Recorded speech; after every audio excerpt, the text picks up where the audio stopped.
लेकिन ये जो इंडियन अमेरिकन हैं ये ऑब्वियसली अमेरिका को कंट्रोल कर रहे हैं, ताकि एक तो वो अपने लिए भी काम कर रहे होते हैं, फिर वो अमेरिका के लिए भी काम कर रहे होते हैं, and then they bring respect to the nation as well. और हम तालिबान को माफीनामा देने के लिए उस पर काम कर रहे थे। वो क्या कर रहे थे इंडियंस? वो पूरी दुनिया पे राज करने के लिए तैयारी कर रहे हैं। और नासा तक के जो लोग हैं वो इंडियन अमेरिकन हैं। और हम क्या कर रहे हैं? इंडियन डायस्पोरा आता है, वो फुलब्राइट स्कॉलरशिप पे आता है।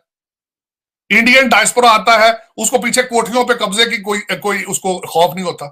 वो खुल के या वो ओपन पिच पे खुल के खेलता है, क्रीज से बाहर निकल के शॉट्स मार।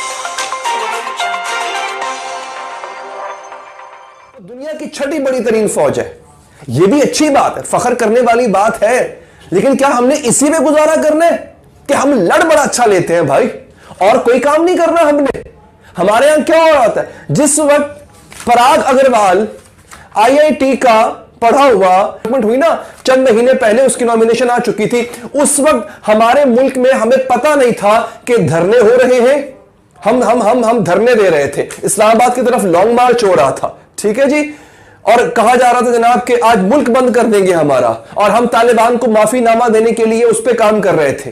वो क्या कर रहे थे इंडियंस? वो पूरी दुनिया पे राज करने के लिए तैयारी कर रहे हैं। और हम क्या कर रहे हैं?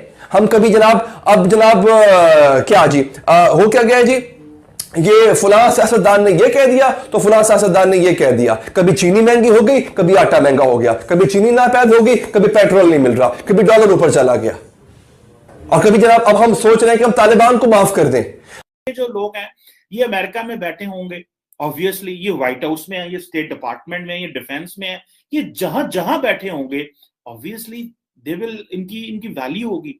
असल में हमें क्या समझा जाता है, ये बिल्कुल हमें याद है। हमारा पहला ट्रीटमेंट शुरू हो जाता है एयरपोर्ट से जब उतरते हैं, और उसके बाद हमारी मुसीबतें बिल्कुल हमारा जिस तरह इंतजार कर, इस तरह हमारे साथ किया जाता है जिस तरह लोग इंतजार कर रहे होते हैं हमें लूटने के लिए।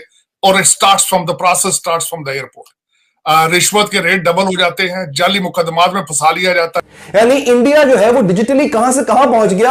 आपके मुल्क में अभी अमेज़न तक नहीं आया यार। आप अमेज़न पे चीज नहीं खरीद सकते, आप ईबे पे चीज नहीं खरीद सकते, आपके पास थर्ड पार्टी पेमेंट गेट्सवे ही नहीं है। आपको जुगाड़ लगाने पड़ते हैं, किसी बंदे को बाहर भेजे, लॉग इन करके तुम थर्ड पार्टी पेमेंट गेटवे जो है वो लिंक कर देना। हम अभी यही फंसे हुए हैं कि टिकटॉक बैन करना है या अनबैन करना है, फेसबुक को बैन करना है या अनबैन करना है। हम अभी तक यही फंसे हुए हैं दोस्तों। हमारा प्रॉब्लम यह है कि हमारे पास कोई डायरेक्शन नहीं है। ये जो स्ट्राइप का सीईओ वो क्या लिखता है सुनिए, वो लिखता है, उसका नाम है पैट्रिक कॉलिसन। वो लिखता है गूगल, माइक्रोसॉफ्ट, एडोबे या adobe, IBM, Palo Alto Networks and now Twitter, run by CEOs who grew up in India. Wonderful to watch the amazing success of Indians in the technology world. सुनिए और शर्माइए। रोज बैठ के India को गाली देते हैं, वो कहां से कहां जा रहा है। अगर आपने उसका मुकाबला करना है तो आपको भी ऐसा बनना होगा। ये आज वक्त है अपने गिरबान में झांकने का। आपको बुरा तो मैं बहुत लग रहा हूं। बताया कि जब बाइडेन जो है उसने जब अपने पहले 50 दिनों के अंदर उसने 55 जो इंडियंस थे उनको उसने अपॉइंट कर दिया लीडरशिप पोजीशंस में जो एडमिनिस्ट्रेशन में थे।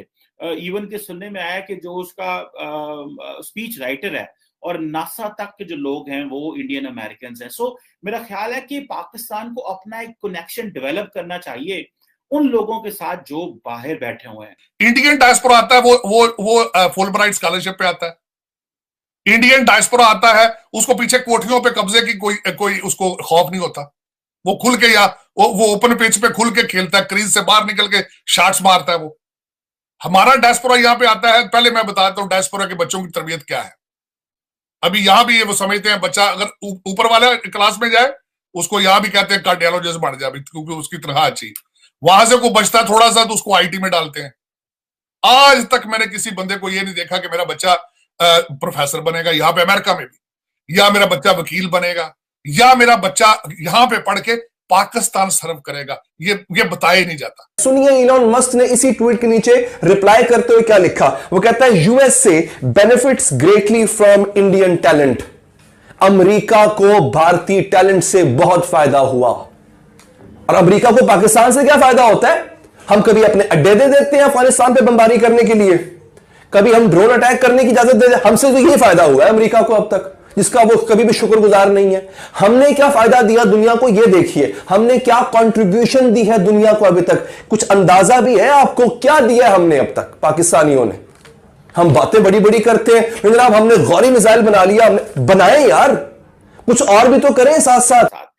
और हमें वो उसे लॉबिंग करनी या हमें उसकी मार्केटिंग करनी नहीं आती, जिस तरह इंडियंस जो है वो मार्केटिंग करते हैं अपने लोगों की।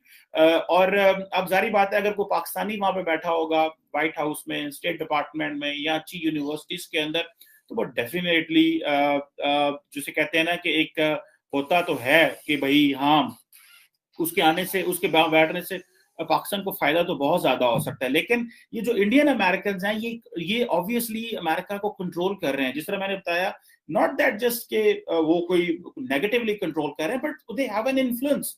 उनका एक बड़ा एक इन्फ्लुएंस है अमेरिका के अंदर, और वो इन्फ्लुएंस इसी तरह है कि उनको पता है कि हमने यहाँ पे आए थे, हमने काम किया, हमने एक्सेल किया, हमें टॉप पोजीशंस पे जाना है, ताकि एक तो वो अपने लिए भी काम कर रहे होते हैं, फिर वो अमेरिका के